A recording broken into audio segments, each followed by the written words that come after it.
Chandrababu credit చోరీ పరాకాష్ఠకు చేరిందన్నారు మాజీ MLA Korumutla Srinivasulu. YS Jagan హయాంలో జరిగిన మంచిని చంద్రబాబు తన ఖాతాలో వేసుకునే ప్రయత్నాలు ఆపడం లేదన్నారు. అబద్దాలు, అసత్యాలు చెప్పడంతోనే నిన్న జరిగిన నాయుడుపేట సభ అట్టర్ ఫ్లాప్ అయిందని ధ్వజమెత్తారు మాజీ ఎమ్మెల్యే కోరుముట్ల శ్రీనివాసులు.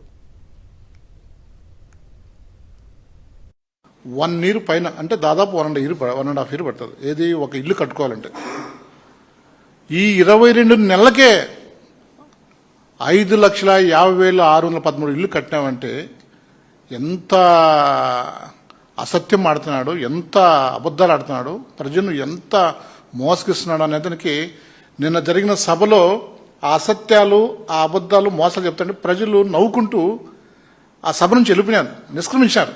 నిన్న లబ్ధిదారులు, బెనిఫిషియర్స్ చాలా క్లియర్గా పట్టుకున్నారు. మాకు జగన్ గారు ఇచ్చిన ఇల్లులు, మాకు జగన్ గారు ఇల్లులు అని చాలా క్లియర్గా చెప్పాడు.